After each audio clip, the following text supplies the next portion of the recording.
So guys, eto nga pala ang ating recipe for today's video, ating karneng baka. Ayan, eto yung ribs ng baka. Ayan, pinakuluan ko muna guys bago ko iluluto. So eto nga pala ang ating mga ilalahok. Ayan, o di ba? So ayan guys, ready na po ang lahat. Pero sabi nga ng karamihan, unahin ang dapat unahin. So eto guys, ang ating ilalagay na panggisa, ang ating ano ba tong butter? Yan. Siyempre, tunawin natin ang butter. Tunawin na natin siya guys bago tayo magisa. Siyempre, ng bawang sibuyas at saka luya. Oo, lalagyan ko siya ng luya guys. Baka mamaya tanungin nyo na naman bakit may luya. Siyempre, on version ko to guys. Diba? Charot. On version ko nga. Kaya pwede kong ilagay kung anong gusto kong ilagay. Charot.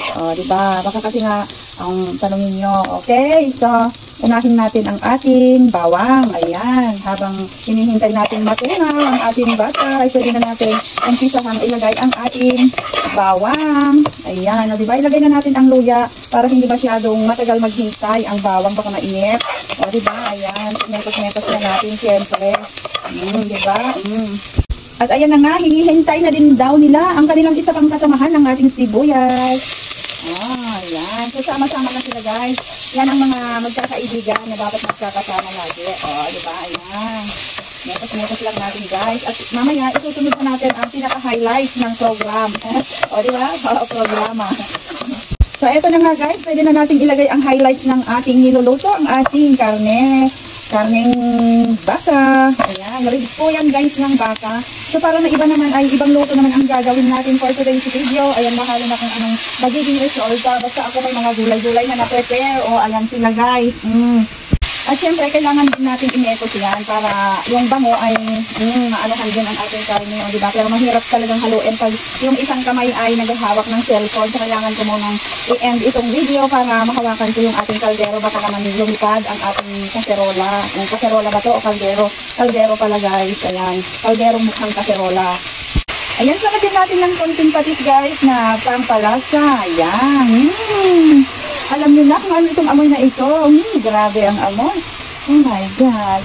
So, ito maglagay din tayo ng ito ang ating pampalasa. Siyempre, ayan.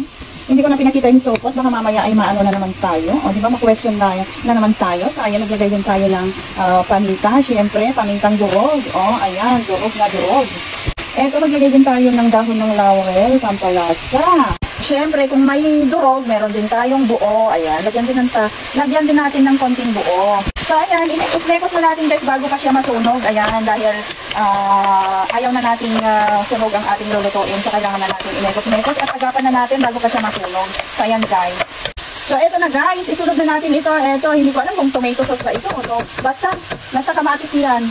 Kamatis na nadurog-durog. O, diba? Ayan, bahala na kayong ano yan. Hindi ko alam kung ano to. Joke. Basta yan, lagyan natin ng ganyan. Siyempre, tayo yung mag-experiment ng luto. At hindi naman tayo talaga chef.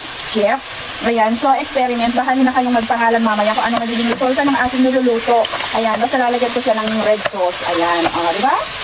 So, ayan na siya guys. Ayan, nailagay ko na yung ating red sauce. So, kailangan natin lagyan ng tubig para palambutin natin. Ayan, buhos-buhos ng mainit na tubig. Ayan, palambutin natin at pwede na tayong maligo. Habang tayo naliligo ay, ayan, mag-swimming muna sila dyan.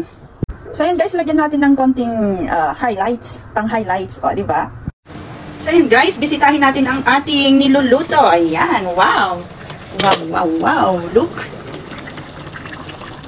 Diba? Ayan, malambot na guys ang itsura. So, pwede na natin ilagay ang ating mga gulay.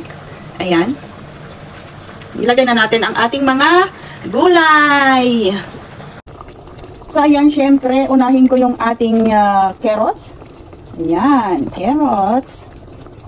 At ang ating patatas. Ayan.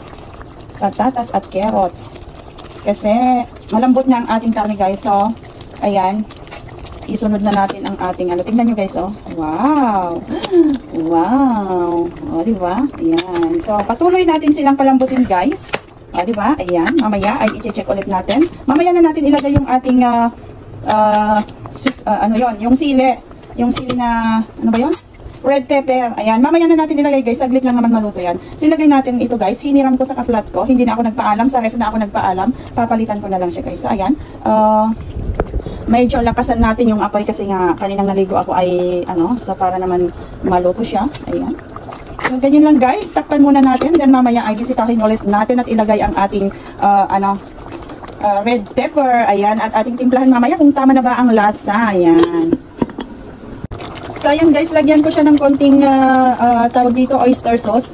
Yan, pangpalasa lang. Ayan, nilagyan natin ng konting oyster sauce. Tapos, ilagay na natin guys ang ating red pepper para wala na tayong problemahin. So, ayan na. Ilagay na natin. Oh, di ba?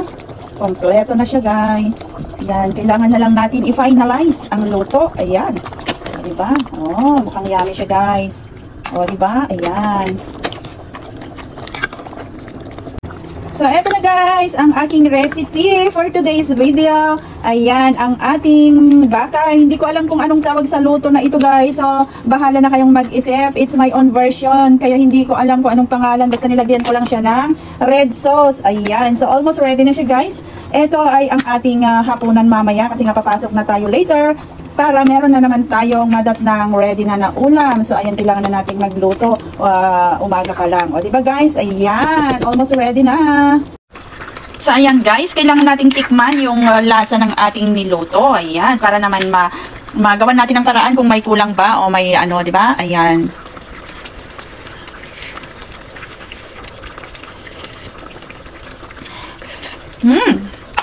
Yummy guys, yummy. Promise. And this is it. Ayan, ready na ang ating niluto. Ayan guys, thanks for watching. See you mamayang gabi sa kainan natin. Ayan, bye-bye everyone. God bless. Yummy, yummy. Yummy, yummy.